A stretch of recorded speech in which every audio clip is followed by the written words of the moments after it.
Bonjour à tous les amis, j'espère que vous allez bien. Comment passer une Lamborghini sur sa société? Je pensais que c'était une vidéo qui allait vous plaire, mais bon, visiblement, il n'y a pas tant de gens que ça qui ont envie de passer une Lambo sur leur boîte. Je vous avais fait plein de vidéos sur des sujets sur cette petite chaîne YouTube, les amis. J'avais envie de reprendre, de recommencer cette toute nouvelle saison, si on peut dire ça, de vidéos sur la chaîne secondaire. Je vous avais promis de faire des vidéos avec des banquiers, des avocats fiscalistes, etc. Donc cette première série de vidéos, les amis, commence avec un commissaire aux comptes. Alors, comment ça fonctionne un commissaire aux comptes? On va tout vous expliquer dans cette vidéo. Moi, en tant qu'entrepreneur extérieur, j'avais toujours pris le commissaire aux comptes comme un contrôleur fiscal qu'on devait payer avant de prendre un contrôle fiscal.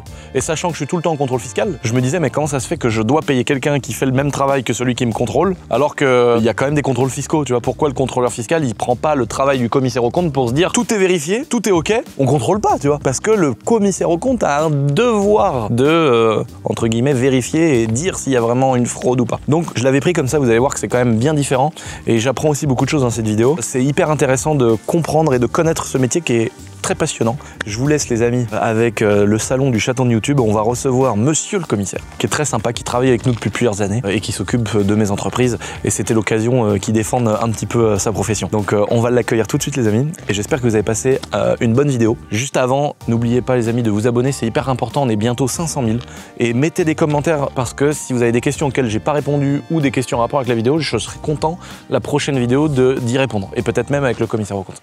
C'est parti les amis. Les amis, on vient d'arriver dans le salon et on est en compagnie de notre commissaire aux comptes. Comment ça va? Salut Lucien, ça va très bien. Est-ce que tu peux te présenter en deux mots, comme tu as envie? Je m'appelle David Vance, je suis commissaire aux comptes, expert comptable et directeur général d'une société d'expertise comptable et de commissariat aux comptes sur Nantes, en périphérie nantaise, qui s'appelle Efficience. T'as plein de titres. Moi je suis mécano-moto et youtubeur. Ah, c'est déjà pas mal. C'est déjà pas mal. L'idée de cette vidéo, les amis, je vous en avais parlé. Nous, on a déjà travaillé ensemble, on a déjà posé des questions à pas mal de monde. Et c'est vrai que moi, j'ai une idée reçue de quelqu'un qui connaît pas bien finalement. Et j'en ai déjà parlé dans mes vidéos. Commissaire aux comptes, c'est souvent vu comme un contrôleur fiscal que tu dois payer qui vient dans ton entreprise. Comme si t'avais l'ennemi à bord. Est-ce que je connais pas bien? Tu connais pas bien.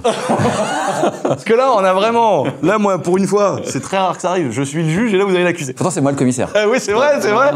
C'est vrai, ça. Donc, en fait, pour expliquer en deux mots, ça fait longtemps que je vous disais que je voulais faire une petite série de vidéos avec plein de gens qui tournent autour du monde de l'entrepreneuriat, qu'on rencontre forcément quand on fait des choses. On n'est pas... Un commissaire en compte, est-ce qu'il rencontre aussi des gens qui ne sont pas chefs d'entreprise? Oui, bien sûr. En fait, nos clients, ce sont les entreprises. Notre interlocuteur principal, c'est chez les entreprises.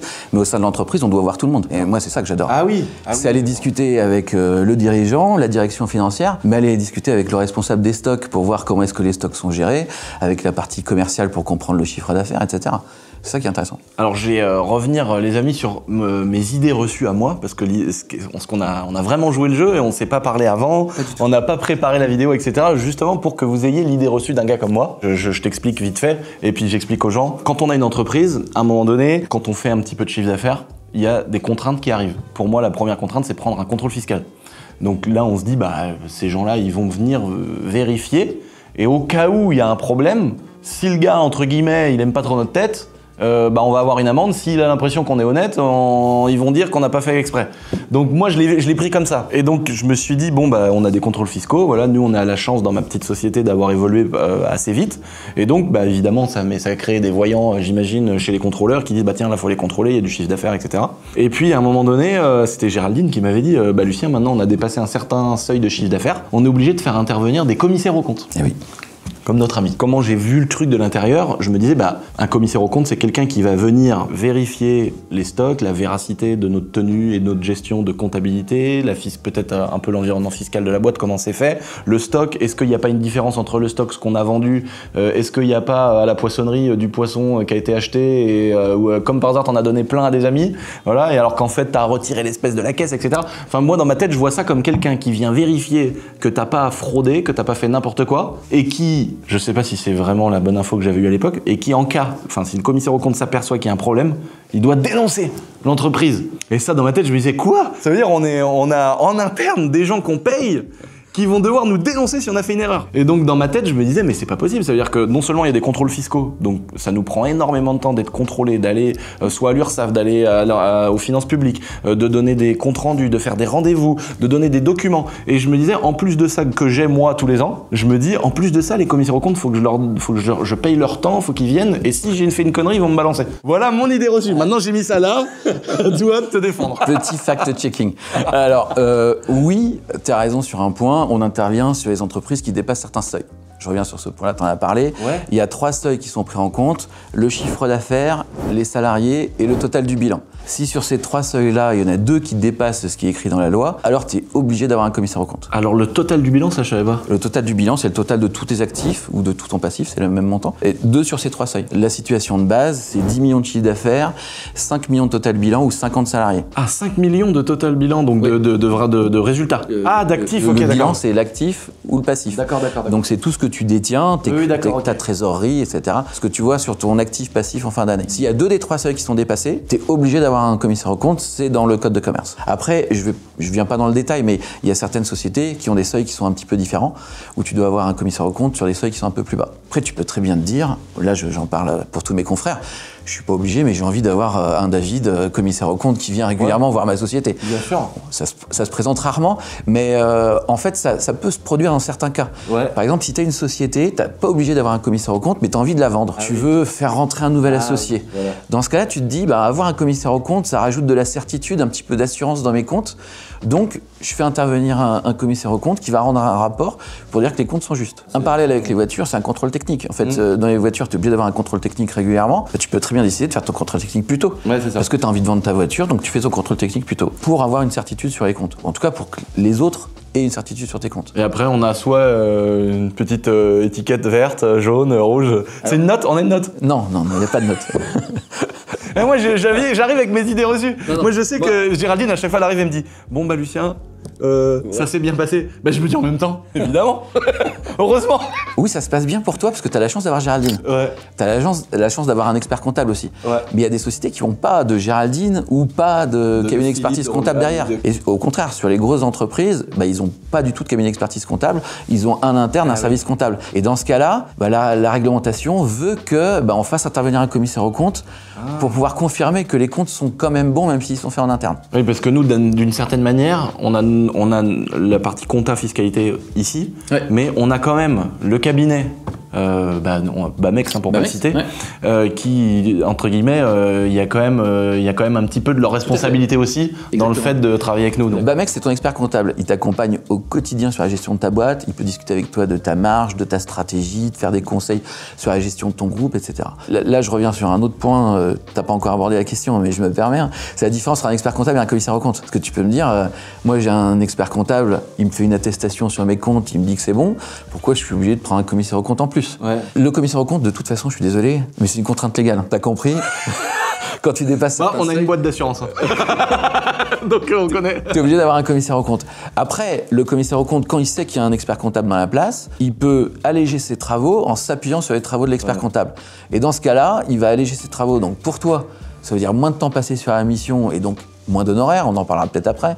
Mais ça veut dire aussi que nous, on va, après avoir vérifié que l'expert comptable avait bien fait son dossier de travail, pouvoir vérifier d'autres choses que l'expert comptable ne vérifie pas. Donc par exemple, l'expert comptable se déplace très rarement aux inventaires. Nous, on vient systématiquement aux inventaires quand les stocks sont importants. C'est un moment où on vient contrôler que ce qui est dans tes stocks, donc dans ton actif de ton bilan comptable, ça correspond bien à des éléments, des choses qu'on va voir dans tes stocks.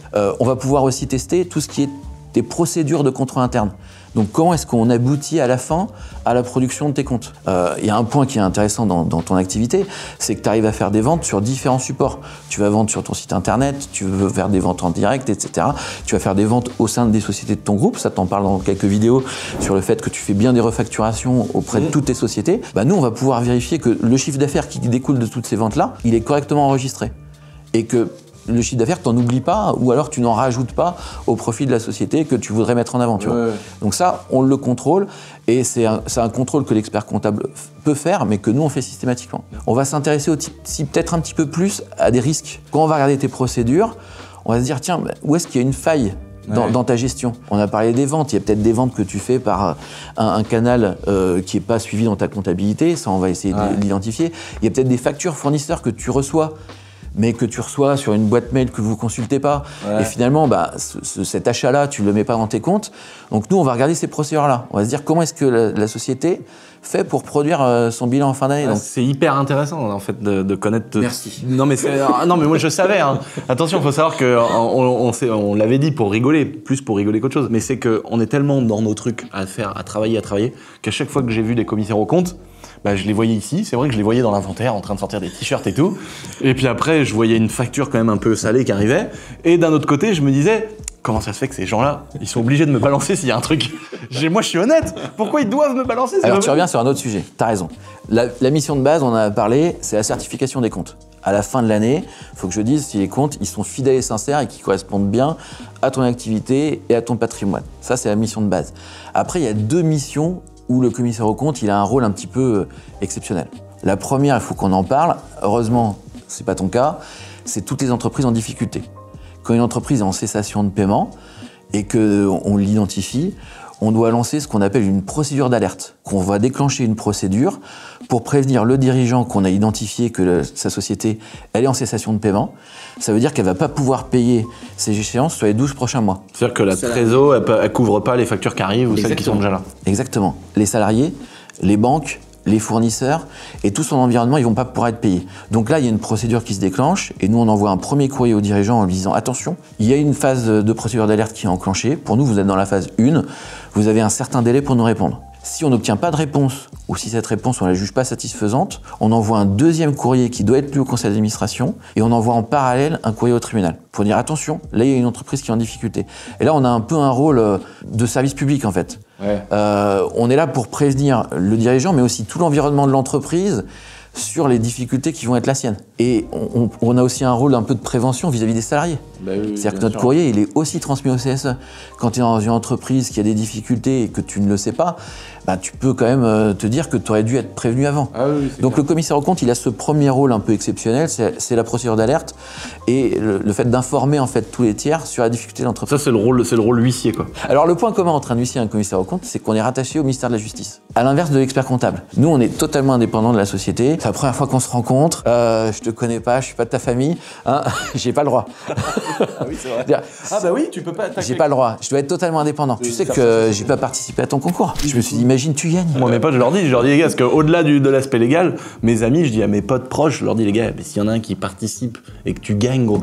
Et j'y mets quand je vais passer pour un idiot. Et si on refait un tirage, c'est ça. Je vais encore plus passer pour un voyou, quoi. Donc je vais t'acheter un t-shirt, mais ça sera pas par le concours. Hein. Voilà. Parce que faut que je reste indépendant. On a quand même un commissaire aux comptes qui peut dire que c'est pas des faux concours. Enfin, il y a vraiment des t-shirts qui partent d'ici. Ah ouais, il y a vraiment des voitures qui sont données aussi. Ouais, c'est vrai. Le deuxième rôle important, c'est, alors ce que tu as commencé à évoquer, là j'avoue, t'as pas totalement tort, c'est la révélation de faits délictueux. Donc. Nous, quand on identifie dans les comptes une fraude, qu'on pense qu'il y a une fraude, voilà, on n'est pas enquêteur, mais on a un rôle de prévenir le procureur de la République. Pour dire attention, là il y a une comptabilité qui va sortir avec une fraude. Ça se produit très rarement, franchement, moi je dois avoir une vingtaine d'années d'expérience, j'ai dû faire 2 révélations de faits délictueux. Mais ça se produit dans les cas où le dirigeant en a conscience, il ne le révèle pas. Il ne faut pas non plus qu'on envoie un courrier et qu'on lance une enquête. Dès qu'on a l'information sur le fait qu'il y a des faits délictueux, on doit prévenir le tribunal. Mais on ne lance pas l'enquête. Généralement, on a eu l'information par la société, on en a discuté en amont. C'est possible qu'ils aient déjà porté plainte. Dans ce cas, la procédure, elle est connue. D'accord. Après, si dans notre mission, on a connaissance de situations frauduleuses, par exemple, un dirigeant qui fait ce qu'il veut avec la trésorerie de la boîte, qui va se payer des voyages je ne sais pas où, etc., donc il détourne l'argent de l'entreprise, qu'on a connaissance et qu'on ne le révèle pas, là on peut être mis vraiment en difficulté. Pour bien comprendre comment ça fonctionne, par exemple, je te donne un exemple qui est un peu qui pourrait, nous on s'est vraiment posé des questions, on a pris des avocats en droit des sociétés, etc. par rapport à mon avion par exemple. L'avion, on s'est dit, moi il y a, on va dire 90% du temps je l'utilise pour la boîte. On va à des rendez-vous, on fait des vidéos, etc. Mais il m'est arrivé d'aller manger une entrecôte avec ma mère au bord de la mer. Bien sûr, tu vas en avion. Évidemment, j'y vais en avion. Donc, nous, la réalité, c'est qu'on a refacturé du perso. Donc, c'est-à-dire que moi, j'ai payé une facture perso à ma boîte, parce que ma boîte, elle détient, pour ceux qui comprennent, qui n'ont pas tout saisi, les amis, ma société détient l'avion. moi, à titre perso, j'utilise cet avion qui n'est pas à moi, qui est à ma société. Même si ma société m'appartient, dans les faits, ça se passe comme ça. Donc, j'ai payé une facture à ma société qui détient l'avion pour une location d'avion. Et donc, si j'avais pas fait ça, c'est de l'abus de biens sociaux. Exactement. Parce que du coup, je paye. Pourquoi l'État dit que c'est de l'abus de biens sociaux? Parce qu'en fait, j'abuse pas de la société. C'est qu'en fait, sans payer cette facture, il n'y a pas d'impôt. Exactement. Et donc, l'État ne touche pas sa part. Et tu utilises un bien qui ne t'appartient pas à toi, il appartient à ton entreprise, à des fins privées. Donc tout ce qui t'est apporté par cet avion que tu vas utiliser à des fins privées, t'es censé le payer. Toi, tu vois ça, t'es obligé de faire... De faire une révélation. Ah ouais, pour un truc comme ça, parce que je veux dire, si tu sais qu'il y a un truc qui a coûté 200 € d'essence, est-ce que tu vas pas voir le dirigeant en disant fais une facture? Oui. Ouais, bien sûr. on est d'accord. Je vais lui faire une recommandation. Je vais dire attention, là on parle de petites sommes, ça pourrait devenir important. Si vous continuez, je vais être obligé d'envoyer un courrier. Voilà, moi je raisonne de manière intelligente. Ah, oui, j'y vais pas tout de suite. Nous, il y a vraiment eu des questions à une époque où on se posait la question, parce qu'il y a tellement de difficultés aujourd'hui à suivre, à avoir. Par exemple, il y a des trucs très concret dans notre travail, par exemple le tank. Tu le mets sur quelle boîte? La boîte, par exemple, le garage, on va te dire, bah attendez, il me faut une carte grise. Bah oui, mais il n'y a pas de carte grise. Donc c'est très compliqué, et en cas de contrôle, on voulait être sûr, tu vois, qu'on puisse pas nous reprocher soit une sorte d'abus de biens sociaux, alors que le tank, lui, vraiment, c'est tout le temps filmé quand on le démarre, c'est tellement compliqué à démarrer. Ah, tu filmes même les vidanges, alors. Non, mais comment on passe les frais qu'on peut faire dessus, tout ça, on voulait être sûr que ce soit logique pour, par exemple, donc, un contrôleur fiscal qu'il arrive et qu'il se dise pas ouais bah là c'est du foutage de gueule, ou alors vous achetez ça pour le revendre. Quelqu'un qui connaît pas du tout YouTube, c'est sûr que sur le coup il va se dire bah qu'est-ce que ça fait dans l'entreprise. La dernière fois qu'on s'est vu, on avait parlé de la Lambeau. C'est pareil, t'as une Lambeau dans les comptes, finalement tu veux plus l'utiliser dans ta boîte, tu veux l'utiliser à titre perso, bah, tu te la rachètes. Finalement c'est un peu ta société, t'en fais ce que tu veux, tu te la rachètes à une somme l'équivalent de ma C3, tu vois. Bah oui. Là clairement ça serait un abus. Là, on aurait une petite discussion ensemble, je crois. Après, toi, tu as la chance, tu as un dirigeant qui maîtrise bien des sujets, qui aime bien s'entourer. Donc, entre l'avocat fiscaliste et l'expert comptable, normalement, c'est pas sur ce genre de choses que tu vas avoir des problèmes. Bah moi, j'ai la chance d'avoir, c'est grâce à Géraldine, d'aimer ça. Parce que je sais qu'il y a beaucoup de dirigeants qui sont focalisés sur leur chiffre d'affaires, leur boîte, la développer, la continuer, etc. Et qui se disent tout ça, la paperasse, je veux pas en entendre parler. Ouais. Moi j'ai la chance d'aimer ça, d'avoir envie de comprendre. Et ce que je trouve hyper important, on en a parlé juste un peu tout à l'heure, t'en as parlé aussi, c'est l'importance d'être suivi, d'être entouré. Moi vraiment je l'ai vu comme ça. Dans ma vie, moi j'ai vu plein de choses où je me suis dit, j'essaye de comprendre ce qui se passe. Et quand on s'est entouré vraiment sérieusement, il y a des choses qu'on comprenait, comment prendre un ticket de carte bleue, le passer sur la boîte, etc. Dans un tableur Excel, tu payes tes impôts. Enfin voilà, c'est pas très compliqué. Mais à un moment donné, quand tu fais plein de choses, il faut hyper bien s'entourer. Et comme tu dis, il y a des boîtes qui font du chiffre, il y a des boîtes qui tournent, mais qui n'ont pas de cabinet, ou qui se disent, bah la compta, on fait le minimum, et voilà. Ouais. Et là, c'est la douche froide le jour où il y a un contrôle fiscal, ou le jour où, par exemple, toi, tu peux arriver et dire, voilà, malheureusement, il n'y a rien qui va. Et là, c'est des sommes d'argent énormes, parce qu'on oublie de parler de ça. Donc, tu défonces la trésorerie de ta boîte, parce que il faut recommencer un inventaire, il faut repasser des charges qui ont été là, va falloir repayer de l'impôt sur des choses qui n'ont pas été déclarées, ou mal mis sur la boîte, ou acheter alors que faut repayer en perso. Moi, j'ai une amie, elle a dû payer 400 000 balles avant le redressement. Et là, c'est la douche froide parce qu'il faut 400 000 balles, mais sauf que toi, t'as vécu avec l'argent que tu gagnes pendant 10, 15, 20 ans, et il faut trouver 400 000 €. Et c'est pour ça que dès le départ, il faut bien s'entourer. Ceux qui commencent, parce qu'il y a beaucoup de gens qui nous regardent, qui commencent, il y a beaucoup de gens qui ont des micro-sociétés, il y a beaucoup de gens qui rachètent des petites boîtes. Il faut tout de suite prendre contact avec, pour moi, un comptable dès le départ. C'est le premier. Pour la première chose, comptable. Ouais. Et quand ça se développe un peu plus, prendre un cabinet extérieur qui va, lui, quand même donner une sorte d'assurance. Ils vont certifier, ils vont s'engager. C'est comme le gars qui dit, bah aujourd'hui évidemment, vous avez ChatGPT, vous voulez louer quelque chose, vous voulez faire louer une maison, vous faites ChatGPT, contrat, bail de location, tu le fais. Mais demain, si t'as un problème, c'est toi qui l'as fait avec ChatGPT. Ouais. Travailler avec un avocat, il va, entre guillemets, pas assermenter, il va sécuriser, il va certifier, il va s'engager sur le document qu'il va te produire, qui est peut-être le même que ChatGPT. Mais lui, au moins, son titre va certifier ça, et lui, il va s'engager au jour où il y a un problème, et dire attendez, c'est un avocat qui l'a fait. Et puis, tous les professionnels avec qui tu travailles ont des assurances. Mais c'est ça aussi. Donc, il peut arriver qu'on se trompe. Mais dans ce cas-là, normalement, notre assurance va couvrir ce qu'on n'a pas fait correctement, que ce soit l'avocat, l'expert comptable ou le commissaire aux comptes. Si on a fait nos travaux correctement et qu'il y a une erreur malgré tout, on a une assurance professionnelle qui va couvrir ce risque-là. Et clairement, si les comptes de ta société sont faux, il y a 3 personnes qui auront des problèmes, c'est toi, premièrement, ton expert comptable et moi. Bah oui. Parce que moi, je les ai certifiés. Donc, il y a ma signature sur un rapport qui dit que les comptes sont fidèles et sincères. Justement, pour revenir à ça, il y a un truc, moi, qui est un peu frustrant, où je me dis comment ça se fait que quelqu'un comme toi, qui travaille avec l'État, qui vient certifier, tu viens de dire, tu mets ta signature. Donc toi, tu mets ton travail, ta carrière, ton engagement sur ce que tu viens de déclarer. Comment ça se fait que des fois, 3-4 mois après, je prends un contrôle fiscal? C'est deux professions qui sont différentes. Bah oui, mais moi, dans ma tête, mets-toi à ma place. Dans ma tête, je me dis, attends, on vient de... Parce qu'un commissaire aux comptes, ça coûte pas 1500 balles. Hein. C'est quand même c'est en dizaines de milliers d'euros, ou au moins 10 000 balles, ou ça peut être plus, ça peut être moins. Un peu moins, mais je suis prêt à prendre la différence. Ah bon, merde. Ouais, désolé. Non, mais je veux dire, à l'année... Par exemple, nous maintenant on a plusieurs boîtes qui sont soumises. Du coup, c'est tout de suite, tu multiplies les honoraires. Et je dis pas qu'il n'y a pas de travail en face. Ce que je veux dire, c'est que c'est quand même un coût aussi. Et même si c'est vrai que je le vois aujourd'hui différemment, je le vois aussi comme un plus. Ou comme tu dis, on apporte un vrai. Merci. On apporte. Non mais c'est vrai. La vidéo non mais je voulais pas te le dire avant parce que je voulais que tu me vois comme un méchant.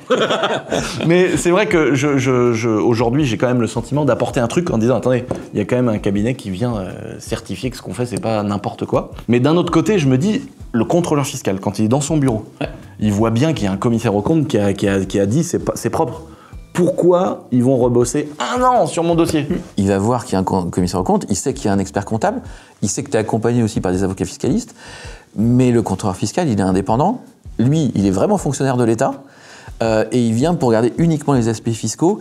Et clairement, il y a certains secteurs d'activité, certaines entreprises qui sont plus ciblées que d'autres. Si tu travailles dans l'environnement Internet, que tu as un chiffre d'affaires qui augmente de manière très importante, bah, tu es plus facilement sous les radars de l'administration fiscale ou de l'URSSAF qu'une autre entreprise. Moi, je pense qu'un jour, il faudrait que je fasse une vidéo avec un contrôleur fiscal. Mais ça c'est pas sûr que ça. C'est un beau challenge. Mais j'aimerais bien. Mais oui, mais tu sais que le but, c'est de travailler main dans la main avec ces gens-là. Moi, j'ai rencontré un super contrôleur fiscal qui a travaillé sur mon dossier pendant 1 an, qui a été adorable. Il a pris un cours YouTube parce qu'il comprenait pas comment tout fonctionnait sur Internet, etc., comment on générait notre chiffre d'affaires et tout ça. Et cette personne, elle était sympa, elle était aidante, elle nous a donné des conseils.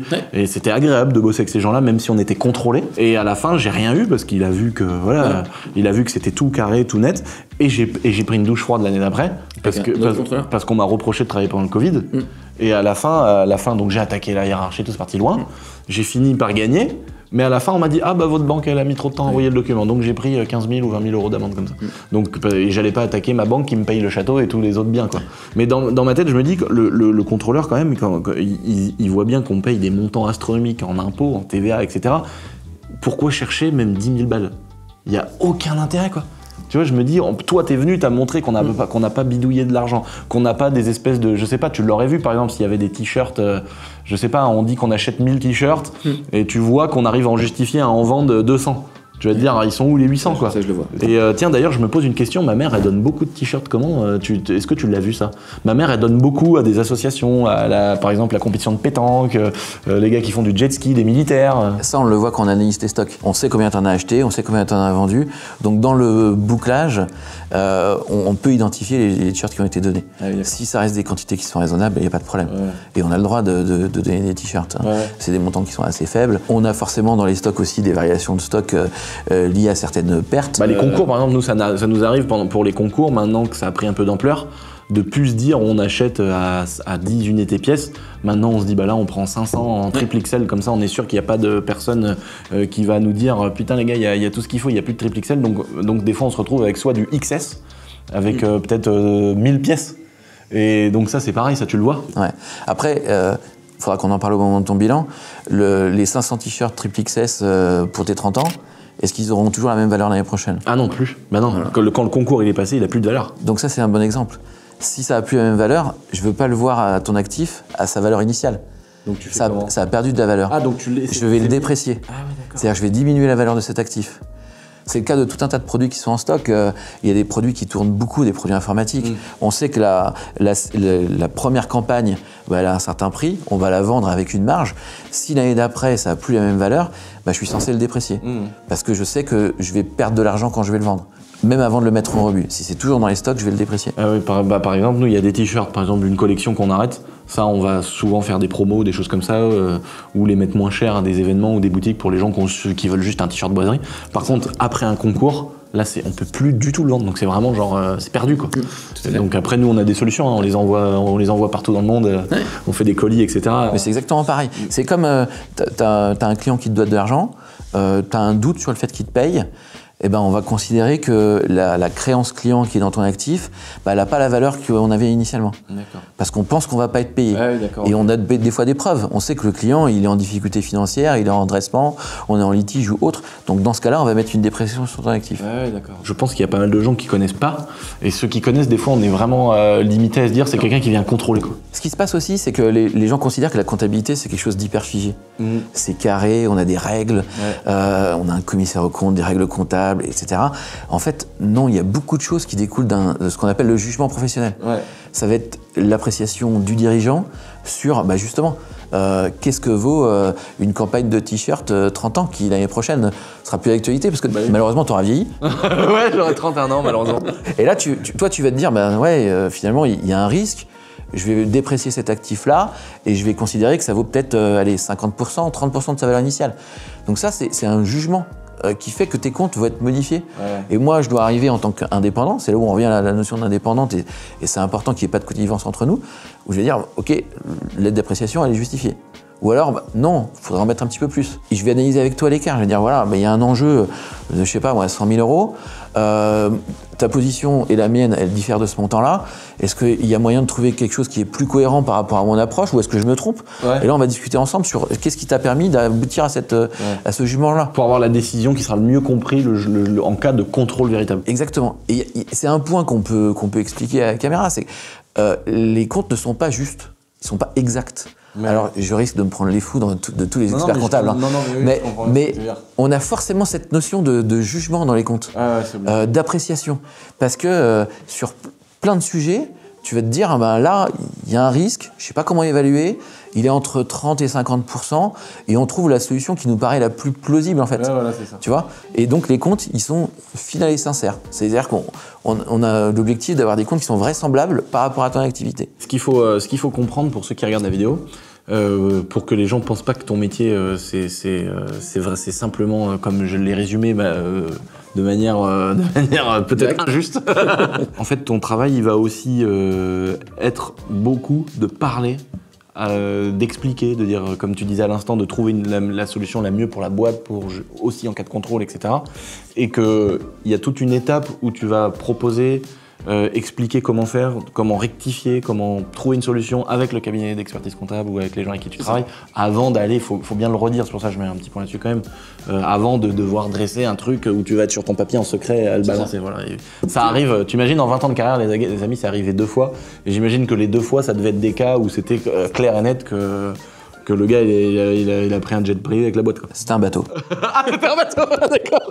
Ouais, c'était un bateau dans les comptes, sur une boîte qui clairement n'avait rien à voir avec la voile. C'est ça. Voilà, c'est ça. Les amis, je vous embête 2 secondes, on stoppe cette petite vidéo parce qu'on a des offres de rentrée. Dans notre petit magasin Essentiel Airsoft, on a des offres super, et d'ailleurs, au moment où je vous parle, il y a encore un petit concours pour gagner des équipements complets, des répliques, etc. On a fait un nouveau truc sur notre site Essentiel Airsoft, c'est que maintenant, il y a des vidéos d'explication ou des vidéos où on vous montre des répliques, on les démonte, on les teste, on explique le matos qu'on a. Alors, il n'y en a pas 50 000 parce que c'est quelque chose qu'on vient de lancer, mais vous pouvez aller sur notre site, voir des petites vidéos, vous documenter, et puis profiter des promos, soit sur notre site internet, soit dans notre magasin physique à Angers. Et c'est la même chose pour les autres boutiques. Je vais pas vous faire vous expliquer tout ce qu'on fait, mais dans notre magasin de moto, on a fait des offres de rentrée. Il y a des prix sur nos petits macarons de Lulu, les offres de la boîte d'assurance, toutes nos boîtes, il y a des petites choses intéressantes, mais vraiment l'airsoft, on a fait un tout nouveau truc sur notre site, donc si ça vous fait plaisir, vous pouvez aller voir les amis. Retour à cette petite vidéo. Si tu veux, je peux revenir vite fait sur le déroulé d'une mission. La première étape, c'est avant la clôture, on va discuter de ton environnement,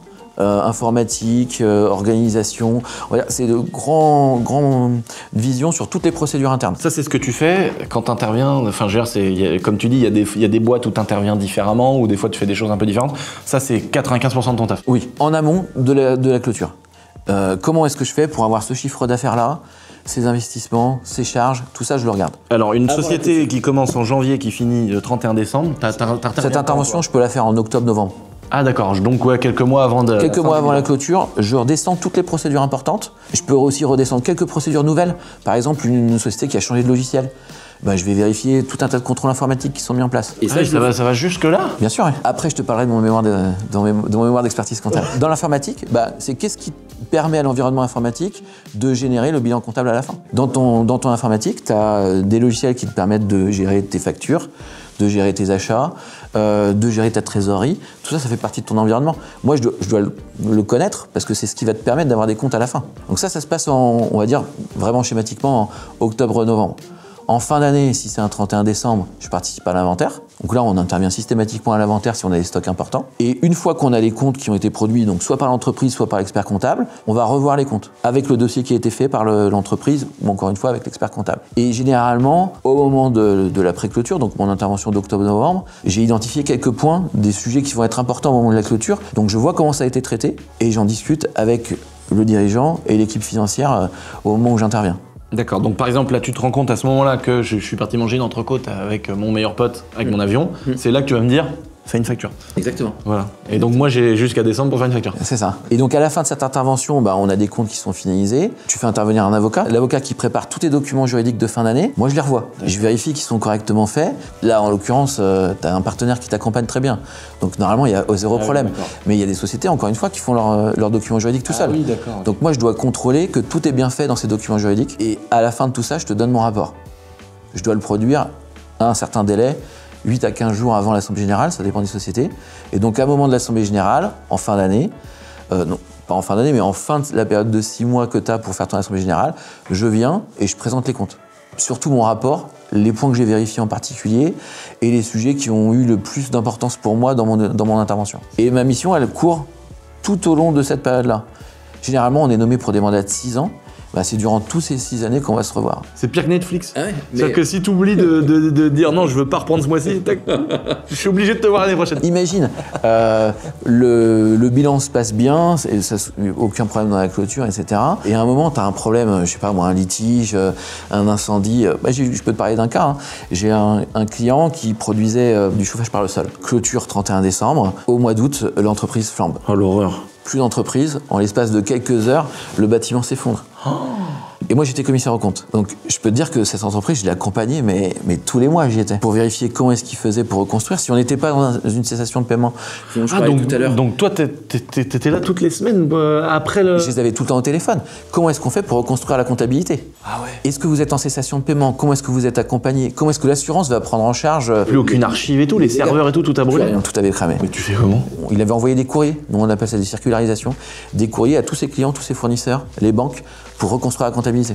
Ah non, mais on a un métier passionnant. Ils s'en sont ressortis aujourd'hui? Ils s'en sont sortis très très bien, parce que l'assurance a bien pris en charge l'incendie. Donc ils ont pu reconstruire une usine et ils sont repartis. Ce que je trouve passionnant dans mon métier, c'est que j'interviens vraiment dans des situations qui sont très très différentes. Je suis vraiment au cœur de l'entreprise. Quand je fais un inventaire, ben, je vais discuter avec le magasinier de la gestion de stock, avec le gestionnaire de l'entrepôt, et c'est ça que je trouve le plus intéressant. Et c'est parfois là où finalement tu vas te dire ah oui c'est logique ou quelque chose que toi tu pourrais te dire ce que je comprends pas, c'est finalement tu comprends en parlant avec toute l'équipe. Mais tu peux aussi voir des choses que la direction financière t'a pas dit. Parce que en fait, le magasinier, il te connaît pas très bien, il t'explique comment il fait. Mais c'est quelque chose que la direction financière va peut-être pas te dire, tu vois. Bah oui. Donc moi je suis intervenu aussi dans une autre société, c'était des artisans qui faisaient des interventions pour des entretiens et je participais à l'inventaire. Donc on avait un dépôt, classiquement le commissaire aux comptes il arrive et il compte le dépôt. Les magasiniers, eux, ils géraient les stocks aussi de ce qui était dans les véhicules. Tu vois, les véhicules qui vont intervenir pour faire des réparations. Et moi, ce matin-là, je leur ai dit, tiens, je compterais bien ce qu'il y a dans un véhicule. Ok, mais pourquoi vous les comptez? Il n'y a presque rien dans les véhicules. Ah je sais pas, ça serait intéressant, j'aimerais bien voir ce qu'il y a dans les véhicules. Comment est-ce que vous gérez ces stocks-là? Mine de rien, vous avez quand même beaucoup de véhicules qui vont faire des interventions. Même s'il y a des petites quantités, j'en vois un ou deux, quoi.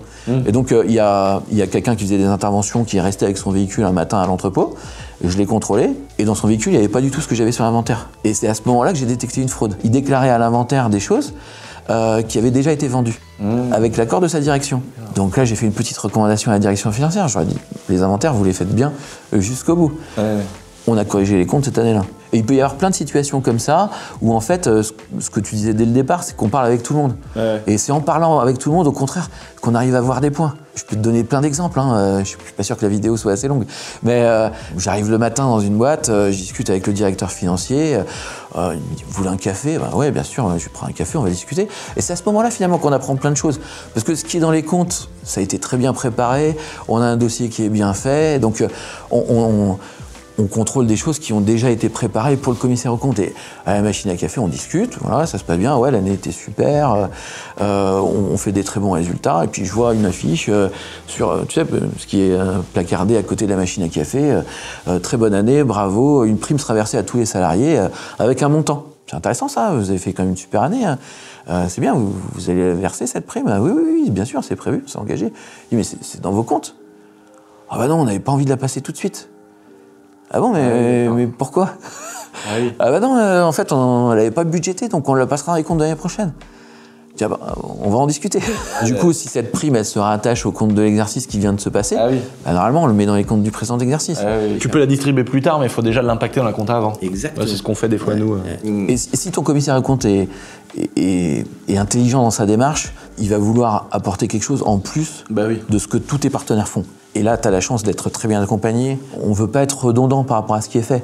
On le contrôle parce qu'on est obligé de le contrôler, mais on va faire des contrôles allégés parce qu'on sait que tu es bien accompagné. Et puis depuis des années, tu sais qu'il n'y a pas de truc qu'on essaie de cacher ou des choses comme ça. Tout à fait. C'est là où on discute avec l'équipe. On dit, OK, cette année, nous, on aimerait bien contrôler ça et ça, c'est obligatoire. Par contre, est-ce que vous voulez qu'on fasse d'autres contrôles?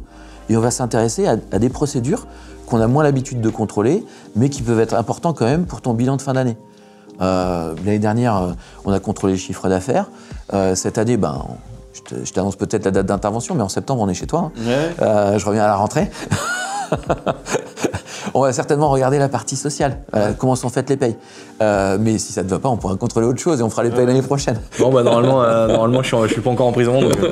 Mais là aussi, tu es bien accompagné, donc normalement, il n'y aura pas de souci. Mais c'est vrai qu'en faisant l'intervention intelligemment, on peut se dire, tiens, cette année, pourquoi pas regarder d'autres choses qu'on n'a pas l'habitude de contrôler, mais sur lesquelles on pense qu'il pourrait y avoir un risque ou un défaut de contrôle. Et là, il faut vraiment comprendre que son discours, c'est vraiment dans le sens de l'entreprise, d'apporter un conseil ou une rectification ou une façon de faire différente. Est-ce qu'il y a un projet d'optimisation quand tu viens sur place? Est-ce que dans ta tête tu te dis on va les aider quand même à optimiser, à pas faire des dépenses inutiles, à mieux peut-être gérer la trésorerie de la boîte, les choses comme ça? Pour être indépendant, on n'a pas le droit de faire de conseils. Ah oui, il n'y a pas de conseils. Par contre, tu vas me dire que la limite est parfois fine. La limite est parfois fine. On fait des recommandations. C'est-à-dire qu'on va leur dire au chef d'entreprise, attention, sur tel point, on identifie une défaillance. Là-dessus, pour nous, il y a une potentielle anomalie. Est-ce que vous ne feriez pas plutôt les choses comme ça? Oui, la recommandation, c'est prendre un cas concret qui pose problème et trouver la solution. Exactement. Alors que le conseil, c'est vraiment fait comme ça. L'optimisation, c'est plutôt l'expertise comptable. Ton travail à toi, il va surtout permettre de se coucher sur ses deux oreilles et de se dire il n'y a pas de choses qu'on n'a pas vues qui pourraient nous être reprochées. Ça marche pour le chef d'entreprise, mais ça marche aussi pour tout l'environnement. Nos rapports, ils sont envoyés au greffe. Ça marche pour tes banquiers, pour tes salariés, pour tes fournisseurs, pour tes clients. C'est tout ton environnement en fait qui doit être rassuré par l'intervention du commissaire aux comptes. Si l'entreprise, elle a un commissaire aux comptes, ça veut dire qu'elle a quand même un jugement extérieur, totalement indépendant, qui vient dire que les comptes sont fidèles et sincères. Le banquier, il a accès à ça? Généralement, le chef d'entreprise remet le rapport au banquier. Ça, c'est vraiment des choses qu'on a dû faire, mais je savais même pas, tu vois. De toute façon, plus le temps passe ou plus tu fais des montants importants, plus quand tu demandes de l'argent, faut tout donner. Donc moi, j'ai fini la dernière fois, donc vélo elliptique, ça c'est classique, mais j'ai fini tout branché une nuit ici pour voir si je faisais de l'apnée du sommeil, si je grinçais des dents. Ah oui, pour le banquier. Ouais, pour le banquier. Hein. Ouais. Après, donc les tests sanguins et tout ça, évidemment, c'est classique, mais j'ai fait aussi les yeux, le dentiste, donc j'ai apnée du sommeil pour voir si je grinçais pas les dents, si je faisais pas d'apnée du sommeil, mais le dentiste, il a été voir si j'avais pas de problème dans les dents qui pouvaient être dangereux un jour, et j'ai été voir un psychologue. Et il m'a jugé apte. Il y a déjà un psychologue qui a dit ce gars-là, il peut avoir un tank. Donc je me dis que je suis pas le plus fou du village. Après, si je peux compléter sur le rôle du commissaire aux comptes, là je te donnais la mission classique, quelques missions spécifiques. Nous, on peut intervenir à d'autres moments. Par exemple, tu crées ta société en SARL. Tu connais bien le statut, tu te dis que pour optimiser, il faudrait passer en SAS, et ben, tu dois faire intervenir un expert comptable qui va travailler sur cette opération, un avocat, et un commissaire aux comptes qui va avoir un rôle à ce moment-là, ça s'appelle un commissaire à la transformation. C'est-à-dire qu'on va rendre un rapport pour justifier que l'entreprise peut effectivement se transformer dans le nouveau statut qu'elle souhaite avoir. C'est obligatoire. C'est obligatoire. C'est obligatoire. Dans certains montages, dans certaines transformations, c'est obligatoire. Parce qu'on a souvent le cas de personnes qui vont se dire « Ah bah finalement, je vois que ma boîte, elle marche plus que prévu. La SARL, c'était pertinent pour me lancer ou pour racheter la boîte. Aujourd'hui, j'ai envie de prendre des dividendes pour diminuer la fiscalité et payer que la flat tax. Je vois que tu as bien compris le schéma. C'est exactement ça. En fait, quand on veut transformer sa société, là encore, ça dépend des transformations, mais très souvent, il faut faire intervenir un commissaire à la transformation. Là, le commissaire à la transformation, il se rapproche de l'avocat, il se rapproche de l'entreprise et de l'expert comptable, et il juge, il rend un rapport, et ça, c'est envoyé au greffe pour la transformation. Et tout ça, ça coûte 1 500 €. Quasiment. Et souvent, quand tu vois la fiscalité, la différence de fiscalité entre la SARL et la SAS, tu te dis que c'est pas très cher. Je referai une vidéo, c'est prévu. D'ailleurs, je vous l'avais dit, les amis, avec un expert comptable. Et je pense peut-être avec plusieurs personnes qui pourraient débattre du sujet, ça pourrait être très sympa d'être plusieurs et de faire une vidéo à quoi sert exactement, comment choisir sa forme juridique. Je crois que c'est une des premières vidéos que j'ai fait sur cette chaîne où j'ai vraiment parlé du truc de manière, en parlant comme ça, vraiment très gros. Mais ça pourrait être sympa de rentrer en détail justement. La micro en 2025, c'est pas celle de 2018. Souvent, on se trompe, on fait pas les bons choix. Et comme on n'est pas bien accompagné, on part au départ sur une micro, on pense que c'est le meilleur statut. Après, on veut créer une SARL, URL, parce qu'on pense que c'est un schéma qui est la suite logique, qui est simple. Et on pense qu'avoir des conseils, ça coûte cher. Mais quand on sait ce que coûte un mauvais accompagnement, la fiscalité, les cotisations qui vont avec, des fois c'est moins cher que de se faire accompagner par un expert comptable, un avocat. Et moi je le dis à mes clients, quand j'ai une casquette d'expert comptable, je leur dis, là si on reste dans ce statut-là, ça va vous coûter tel montant de fiscalité. Si vous changez, la différence est importante. Puis si le changement intervient après un contrôle, il faut savoir que ils prennent 80% du problème. Et des fois, c'est du chiffre d'affaires. C'est-à-dire que ton chiffre d'affaires, si tu as 1% de marge dessus, ils prennent quand même le chiffre d'affaires, fois 80%, c'est le montant de l'amende. Tu tues ta boîte, tu coules ta boîte, quoi. Donc, il y a des moments, des fois, il faut vraiment, justement... et moi, je le vois. Ce que tu viens de dire, je l'ai vu. Quand j'ai créé ma micro, je suis allé à la CCI. Et la dame, elle m'a dit, bonjour, si vous voulez parler, c'est 150 €. Et là, je me suis dit, c'est mort, quoi. Je me suis au début, moi, je pouvais pas. 150 balles, c'était vraiment le budget que je voulais mettre dans les 10-15 premiers t-shirts. Je me disais, du coup, je fais 100. Et je suis parti dans le flou total, quoi. La plupart des experts comptables, le premier rendez-vous, ils le font pas forcément payer. C'est vrai, la plupart, mais moi, je me rappelle quand même de l'époque où j'ai lancé ma micro. Ça devait être en 2015 ou 16. Vraiment, je me suis senti tout seul, vraiment. Parce qu'il faut bien faire la part des choses, parce que moi, je suis toujours en train de parler des gens avec qui je travaille qui sont adorables. Mais faut se rendre compte que, mine de rien, c'est pas du tout une généralité. Parce que j'ai vécu avant ça des gens qui étaient horribles, c'était horrible de travailler avec eux. Et quand j'appelais des comptables, ils me disaient, ok, faut mettre un rendez-vous, quoi. Et ça coûte tant. Jamais on m'a rendu service au téléphone où ça a été très compliqué. Et heureusement, je connaissais déjà Géraldine, qui a pris le temps avec moi, qui m'a aidé, etc. Et puis c'est elle qui m'a tout de suite emmené vers Firco à l'époque, qui m'a dit, tiens, on va rencontrer cette personne, et puis après, ça s'est fait comme ça, naturellement. Mais c'est pour ça, n'hésitez pas à insister. Il y a des gens qui sont sympas, il y a des gens qui vous font des rendez-vous physiques gratuits. Évidemment, après, à vous de jouer le jeu. Et quand vous avez besoin, vous allez vers eux, évidemment. Alors, le conseil, ça coûte de l'argent, mais pensez pas que ça coûte trop d'argent par rapport au risque que ça a que de ne pas en prendre. Ah, mais complètement. Tu vois, quand je te dis, j'interviens sur des missions de transformation, je pense qu'un jeune dirigeant à qui on dit, le mieux, ce serait que vous changiez de forme juridique, on va faire intervenir un avocat et un commissaire à la transformation. Tout de suite, mais combien ça va me coûter, quoi. Mais réfléchissez, si vous n'êtes pas accompagné, combien ça vous coûte aussi. Et pesez bien les avantages et inconvénients de faire cette intervention. Je peux te parler d'une autre mission qu'on fait? Ah ouais, moi je veux savoir tout ce que tu fais. Même le week-end, si tu fais de la voiture, de la moto, je veux le modèle, le kilométrage. On est pas couché. Est-ce que tu as une belle voiture? Ça va. Mais... Ah, il a une belle voiture. Ah bon, ça sera peut-être la surprise à la fin. Ce qu'on peut faire, c'est des missions de commissaire aux apports. Tu as des titres d'une société que tu détiens toi à titre perso. Demain, tu veux créer une société et tu veux que ces titres-là, de ta filiale par exemple, soient apportés à une autre société, une société holding. Ou alors, tu veux t'associer avec quelqu'un qui a déjà une société et tu veux que ta boîte soit apportée à cette nouvelle structure. Dans ce cas-là, il faut les valoriser, ces titres. Donc tu fais intervenir un spécialiste en valorisation, généralement un expert comptable qui va te dire, voilà, ta société, elle vaut tel montant. Demain, si tu apportes tes titres à une nouvelle société, ça va te permettre d'avoir des titres de la nouvelle société, donc du capital social, pour un montant équivalent. Au milieu de tout ça, tu es obligé d'avoir un expert indépendant. Pourquoi? Parce que, en fait, vous pourriez être de connivence et vouloir léser le nouvel associé ou l'administration fiscale dans l'opération. Donc là, nous, on intervient et on rend un rapport de commissaire aux apports où on va, là aussi, il y a un peu de travail à faire, mais il faut récupérer tous les éléments de la société et vérifier qu'est-ce qui a permis d'aboutir à ce montant de valorisation-là. Nous, ça nous est déjà arrivé de faire ça. Pour justement, nous, la holding, donc la société qui détient tout, il y avait des choses que j'avais perso, par exemple, des SCI, qui étaient détenues par moi perso, que j'ai amené à la holding. Et donc ça, c'est le travail d'un commissaire aux comptes. D'un commissaire aux comptes qui, dans ce cas-là, a la casquette de commissaire aux apports. Mais est-ce que cette casquette-là, quelqu'un d'autre peut l'avoir? Oui.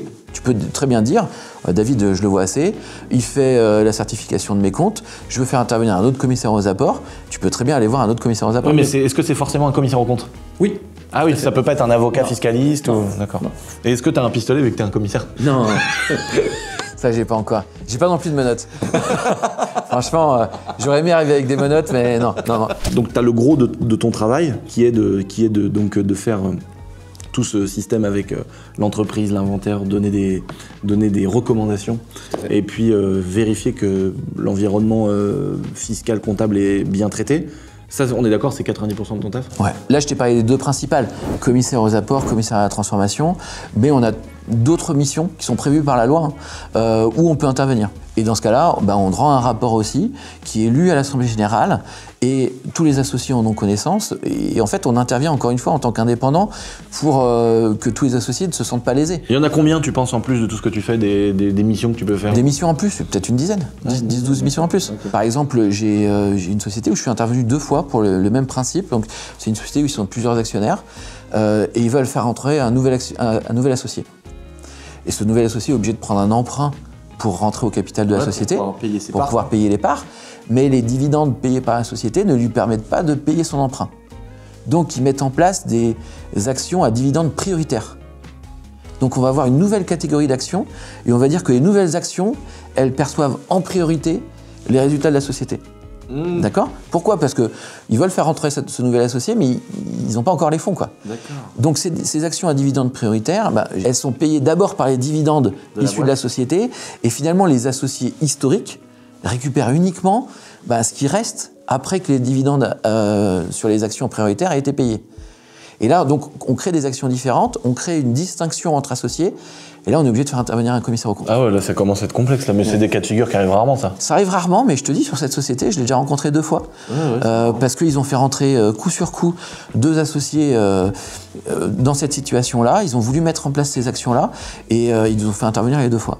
J'ai souvent entendu ça, parce qu'on l'a fait, ma mère, des fois, elle est rentrée dans une boîte, elle en a monté une, en fait, elle l'a ramenée à la nôtre, et voilà. Et à chaque fois, vous êtes obligé de faire intervenir quelqu'un qui est indépendant, justement. On a envie de te dire, c'est comme le gase qui va faire intervenir, par exemple, tu veux acheter un bâtiment, il va faire intervenir quelqu'un qui va l'expertiser, mais d'extérieur. Parce que si c'est son meilleur pote, ça se trouve, il va le mettre 30% plus cher. Et toi, tu vas dire, est-ce que je l'achète vraiment le bon prix? Typiquement, tu as envie d'investir dans une nouvelle société, la société, elle fait 5 millions de chiffre d'affaires. Donc, elle n'est pas obligée d'avoir un commissaire aux comptes. Donc, tu vas récupérer les comptes, l'attestation de l'expert comptable, si la société elle a un expert comptable, et tu vas demander s'il y a un commissaire aux comptes. S'il n'y en a pas, tu vas être obligé de mettre en place beaucoup plus de contrôles pour vérifier que les comptes qui te sont donnés sont justes. En fait, t'es un broker. Je suis plutôt une compagnie d'assurance. T'es un broker et tu nous vends des actions au bon prix. Je suis un professionnel, je suis indépendant, je peux vous dire, là-dessus, vous pouvez vous appuyer dessus. Et c'est comme ça que je suis intervenu sur une société. Ils sont largement en dessous des seuils, mais le dirigeant part bientôt en retraite.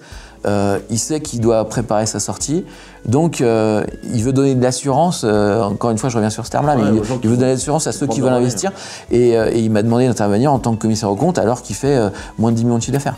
C'est vrai qu'au départ j'avais vraiment l'image de l'huissier qui vient et c'est tout de suite pas bien. Tu vois, dans ma tête, je me disais contrôle pour trouver quelque chose, tu vois. Et le but, c'est pas de trouver le problème. Le but, c'est que s'il y en a un, c'est d'aider l'entreprise à le régler avant que ça cause des problèmes, quoi. Ah oui. Et toi, tu t'inscris dans un groupe d'intervenants en fait autour de l'entreprise, sachant que tu as aussi la casquette d'expert comptable. Elle est dure à avoir, c'est laquelle la plus dure? C'est être expert comptable ou être commissaire aux comptes? Je vais pas me mouiller, c'est complémentaire. 3/4 des experts comptables sont aussi commissaires aux comptes. Ah bon, les 3/4? Ouais, il y a 2 voies possibles. Soit tu mènes tes études d'expertise comptable et durant tes études d'expertise comptable, tu fais en parallèle des interventions sur les missions de commissariat aux comptes. Et si tu mènes les deux jusqu'à la fin, à la fin, tu auras un titre d'expert comptable et une équivalence pour être commissaire aux comptes. Ou alors, tu choisis la voie uniquement commissaire aux comptes et dans ce cas-là, tu passes tes études spécifiques et tu seras commissaire aux comptes à la fin. C'est des études spécifiques. Et tout à fait. C'est par exemple. Moi, j'ai choisi la voie de l'expertise comptable. Au départ, j'ai fait une école de commerce parce que je m'intéressais à la vie des entreprises. Comme toi, je boursicotais un petit peu. Donc, j'ai voulu rentrer dans une école de commerce avec une spécialité finance, comptabilité, audit. Donc, je faisais mon école de commerce généraliste. Et en deuxième année, je me suis spécialisé sur l'audit, la finance, la compta. J'ai fini comme ça mon bac plus 5 et je suis rentré en cabinet d'audit. Donc tu as fait bac plus 5 et tu avais l'équivalence commissaire. Non, pas encore. Bac plus 5 expertise comptable. Donc c'est l'équivalent de ce qu'on appelle en expertise comptable un DSCG. Donc c'est un des niveaux de l'expertise comptable. Après, j'ai dû passer encore quelques UV pour compléter, parce qu'avec le diplôme d'école de commerce, tu dois compléter ton équivalence. Donc j'ai passé la comptabilité et le droit en plus. J'ai eu donc mon DSCG à ce moment-là, pleinement. Et après, j'ai fait 3 ans de stage d'expertise comptable avec, à l'époque, je faisais à peu près 60-70% de commissaire aux comptes. Donc j'avais de l'expertise comptable et du commissaire aux comptes. Et à la fin, j'ai passé mon examen. Ouais. Ah, il y a un examen de commissaire aux comptes. Ouais. Donc c'est d'expertise comptable. Ah, d'expertise comptable avec l'équivalence. Exactement, c'est un bac plus 8. Les gens qui ont bac plus 8, mon pote Ralid, il a bac plus 62, on dirait pas. On dirait qu'il va te voler ton sac à main quand t'es dans la route. Et quand tu vois Ralid sur sa motocross avec sa sacoche Gucci, tu te dis pas que c'est un ingénieur nucléaire qui a bac plus 8 ou 9. Moi, ces gens-là, je les vois comme Elon Musk, quoi. Je suis pas sûr qu'Elon Musk ait un bac plus 8. Non, mais lui, à mon avis, il a un bac pro. Petite anecdote sur mon diplôme, j'ai fait un mémoire à la fin, c'est obligatoire. Hein, quand tu es expert comptable, tu fais un mémoire. Et il faut que ce mémoire-là, il soit à vocation professionnelle. Un mémoire, pour ceux qui ont fait des bacs pro, c'est l'équivalent d'un exposé où tu mets des photos et des trucs, mais ça dure 2 ans. Non, c'est 100 pages que tu dois écrire avec des annexes et ça doit servir à la profession. Moi, à l'époque, j'étais commissaire aux comptes de plusieurs entreprises qui étaient des sociétés de transport, des sociétés qui étaient dans le pétrole. Et j'ai fait mon mémoire sur la prise en compte du risque Céveso dans les missions de commissariat aux comptes. Le gars qui a lu le truc et qui a dû juger, il a dû se dire... Ah, il l'a donné. C'est comme le psy qui va voir le psy, tu sais. Et ça a dû prendre un temps fou de faire le mémoire. Ce qui est dit par la profession, c'est que c'est à peu près 500 heures de travail. Et ça doit être intéressant parce que tu as cette volonté de faire les choses bien et d'apporter, comme tu dis, un truc à la profession. Alors à la profession, pour un mémoire d'expertise comptable, et puis mine de rien à mes clients, c'est vrai que quand tu es confronté à quelque chose que tu maîtrises pas, je peux te dire que quand un de mes clients a eu un contrôle pour qualifier son risque Céveso et qu'on lui a demandé de déposer une garantie de 500 000 €, la première chose qu'il m'a dit, c'est comment je fais, quoi. D'un point de vue trésor, d'un point de vue comptable, comment est-ce que je comptabilise les 500 000 € que je vais devoir mettre sur un compte. C'est là où je me suis dit, tiens, finalement, il y a peut-être un sujet. Je vais creuser, ça m'intéresse. Et je me suis rendu compte que dans la région, on a quand même beaucoup d'entreprises qui sont concernées. Et c'est pour ça que j'ai écrit un mémoire là-dessus. Et après, quand tu obtiens ton diplôme, tu dois t'inscrire. On est une profession réglementée, donc on s'inscrit au tableau. Donc quand tu recevras un expert comptable, il pourra t'expliquer qu'est-ce que c'est que le tableau.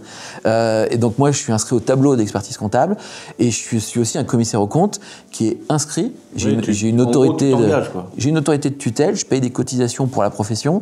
Nous, on est réglementé par le H2A, la Haute Autorité de l'Audit. Donc ça veut dire que moi-même, je suis contrôlé. Par qui ? Par la Haute Autorité de l'Audit. Ah ouais. En fait, ils viennent pour vérifier que dans mes dossiers, j'ai recueilli tous les éléments qui me permettent de dire que tes comptes sont justes. Et eux aussi vont me faire des recommandations. Ils vont me dire, là, vous avez contrôlé de telle et telle manière, mais sur ce point-là, on pense que vous n'avez pas été assez loin. Ou alors, vous n'avez pas recueilli suffisamment de justificatifs. Ou alors, Lucien, laissez-le passer le tabac de sa chicha sur la boîte quand même. Tu sais que le compte, mon premier contrôleur fiscal me l'a dit. Ah ouais. Je m'étais trompé parce que des fois, j'ai des tickets perso que je mets dedans, mais tu sais, on les passe pas dans la boîte. Et c'est marrant parce que Sarah m'en a reparlé hier. Elle me dit, ah, mais l'autre jour, t'as acheté des charbons pour ta chicha. Ah, je dis, non, jette-moi ça, je me suis trompé.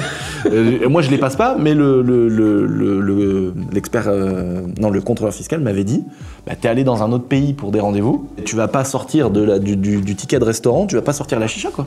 Il a dit, vous étiez à un rendez-vous pro, t'as le droit, il faut la passer. Il m'a dit, ça ferait même bizarre que tu sortes une partie du truc.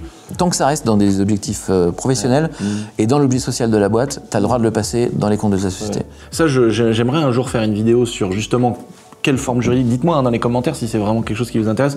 Comment bien choisir sa forme juridique d'entreprise en 2025 et aussi qu'est-ce qu'on a le droit de passer dans une boîte. Et on sait tout ce que les gens veulent passer. C'est-à-dire des restaurants, des potentielles vacances, des choses comme ça. Mais qu'on donne vraiment le cadre strict. Comme ça, tu sais si t'es border ou tu sais si vraiment tu dis, bah là, finalement, je pensais pas, mais je peux y aller, quoi. Tu vois, il y a des gens, des fois, qui se diraient, tiens, j'ai envie d'avoir une trottinette électrique parce que je vais dans les paddocks des événements que je fais. Bon, c'est quand même peut-être un peu ambigu, mais quand nous, on fait plein d'événements, on se demande si on va pas, mais ça coûte cher des trottinettes électriques. Et bah, il y a tellement de, tu sais, des fois pour aller chercher la rallonge, le truc, on fait beaucoup d'événements, bah, on se dit, passer plein de trottinettes électriques, le jour où il y a un contrôle, le gars va dire, attendez, pourquoi il y a 25 trottinettes électriques? Tu vois, faut pas que ça paraisse bizarre, ou qu'on s'est soit mis dans un business parallèle de trottinettes. Et bah, finalement, quand t'es sur un événement, tu te rends compte que c'est indispensable d'avoir de quoi te déplacer, quoi. Ouais, l'expert comptable peut t'aider là-dessus, et bah, le commissaire aux comptes aussi peut te le confirmer, quoi. Voilà, je reviendrai, c'est ça. Donc, bon, désolé de vous avoir tous découragé, c'est Bac+8, si vous voulez faire ce travail-là. Et est-ce que le jeu en vaut la chandelle? Est-ce que tu gagnes bien ta vie en faisant ça? Oui. Comme un avocat, comme un expert comptable, comme... C'est ça. Ah oui, entre le commissaire aux comptes et l'expert comptable, il n'y a pas beaucoup de différence de rémunération. C'est quoi que tu as vu de plus fou dans une boîte? Je pense que la situation la plus marquante que j'ai vécue, c'est arriver dans une société 2 semaines après l'annonce de la fermeture de l'usine. Donc c'était un grand groupe international. Le siège avait décidé de déplacer l'usine à l'étranger, 195 salariés. Moi, je l'avais appris peu de temps avant. Et je suis arrivé, il y avait sur le parking des cercueils et un cimetière reconstitué parce que les salariés manifestaient et avaient marqué partout, on est en train de tuer nos emplois. Et moi, je suis arrivé, on m'avait dit faites profil bas, faut pas que vous soyez assimilé à la direction, venez pas avec une veste, cravate, etc. Et la situation était très, très difficile. Ouais. L'ambiance était terrible parce que toutes les personnes qui étaient autour de nous et qui nous aidaient à travailler dans notre mission, à produire les comptes, etc., quelques mois après, ils étaient au chômage. Dans ce rôle-là, on a un rôle d'accompagnement vraiment de l'entreprise aussi, parce que les comptes, pour les sortir, c'était beaucoup plus difficile que dans un contexte classique. Il y a plusieurs exemples marquants, et c'est vrai, comme on intervient souvent dans les entreprises, toi, nous, quand on audite les comptes de tes sociétés, on est ici. Il y a beaucoup d'entreprises où j'interviens dans des contextes où je suis dans une salle en train de travailler ou avec les équipes comptables, et on vit la vie de l'entreprise à ce moment-là. Moi, j'ai vécu, c'était sur une courte durée, mais j'ai vécu une prise d'otage. Les syndicats avaient fermé l'entreprise, avaient mis le feu au portail d'entrée et avaient enfermé la direction. Sauf qu'à ce moment-là, les femmes de ménage et les commissaires aux comptes étaient dedans. Donc j'étais dans l'usine avec la direction de l'entreprise, la direction financière, 2 femmes de ménage qui étaient là, moi et mon équipe. Il fallait que le patron il donne les primes. Non, là encore, c'était des licenciements. En fait, ils voulaient fermer un service de la société et forcément, les représentants du personnel, les syndicats étaient contre. Donc, ils avaient lancé comme ça une fermeture de l'entreprise. Ils ont lancé ça le matin. Donc, très vite, tout le monde est allé voir qu'est-ce qui se passait, quoi. Et en fait, il y avait le feu au portail. Moi, j'ai attendu l'après-midi. J'ai mis toute mon équipe dans la voiture. Et j'étais devant le portail en feu, discuter avec les représentants du personnel. Et dans les représentants du personnel, il y avait justement le responsable des stocks. Et il a dit à ses camarades syndicalistes, lui il est cool, faites-le venir. Donc j'ai pu accéder au piquet de grève et à la discussion qui était en train d'être menée. Et je leur ai expliqué que c'était aberrant d'enfermer 2 femmes de ménage qui étaient pour rien et qui avaient été enfermées ici toute la journée, et nous. Et finalement, on a pu partir en fin de journée. Et la conclusion, c'est que les dirigeants ont passé la nuit dans l'entreprise et ils ont été libérés le lendemain. Oh là là, le truc de fou. Là, on a un métier qui n'est pas forcément uniquement derrière des chiffres. Ah ouais, c'est clair. Mais c'est vrai que là, on parle beaucoup, entre guillemets, du back-office de l'entreprise. Parce qu'il y a plein de gens qui se disent, mais c'est tellement... Là, tout ce qu'on a expliqué, c'est tellement compliqué. Quand tu regardes vraiment de manière factuelle, tu poses l'entreprise sur la table. En fait, tu as l'impression que les 3/4 de la boîte, c'est ça. C'est tout ce dont on vient de parler. Mais en fait, faire marcher l'entreprise, la vie au sein de l'entreprise, créer son chiffre d'affaires, créer ses produits, ces choses, en fait, tu te rends compte que limite, c'est pratiquement... c'est moins que la moitié de tout ce qu'il y a à gérer derrière. Il y a des gens qui ont peur, quoi. Il y a des gens qui ont peur. Ils disent, mais attends, c'est tellement compliqué tout ça.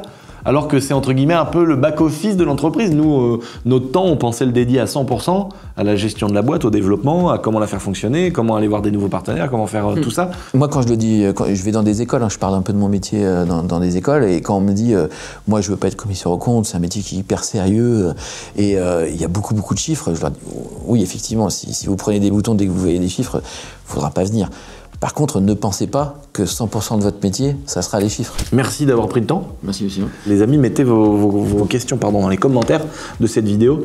Je pense qu'il y a pas mal de petites choses qu'on pourrait peut-être aborder sur une prochaine fois ou sur peut-être une autre rencontre où on pourrait répondre à quelques questions. Je suis content parce que je repars quand même avec une idée qui est complètement différente du départ, donc mission accomplie. Est-ce que tu as un compte Instagram? J'ai pas d'Instagram, je suis très TikTok. Je te regarde sur TikTok. TikTok? Ouais, j'ai TikTok. C'est vrai? Ouais. Et après, il y a le site d'Efficience. On mettra dans la partie description, les amis, pour ceux qui ont envie de voir ou qui ont besoin de conseils, hein, ça peut être aussi intéressant. Je précise que c'est pas une vidéo sponsorisée. Tu m'as pas payé et je ne t'ai pas non plus payé. On est complètement indépendant. Non, mais c'est pour que ce soit bien clair, hein, ça me fait plaisir de partager dans la description, mais il n'y a pas d'arrangement, il n'y a pas de contrat entre nous. Donc voilà, c'est pour ça que nos discours étaient vraiment sincères à tous les deux. Et on n'a pas eu le petit cadeau de fin, la voiture du chef. J'ai une Audi Q3. Une Audi Q3? Ouais. Oh bah ça va. Version sport. Ah, je crois version sport. Ouais. RSQ3. Ouais. Ah voilà, d'accord, RSQ3. Ah oui, il a été très modeste quand même. Version sport, tu sais, c'est pas les petites jantes en 19, non, c'est RSQ3, c'est le moteur de la RS3. Ah, ça marche bien. Ah ouais, ça marche bien. Elle est reprogrammée par Shiftech? Non.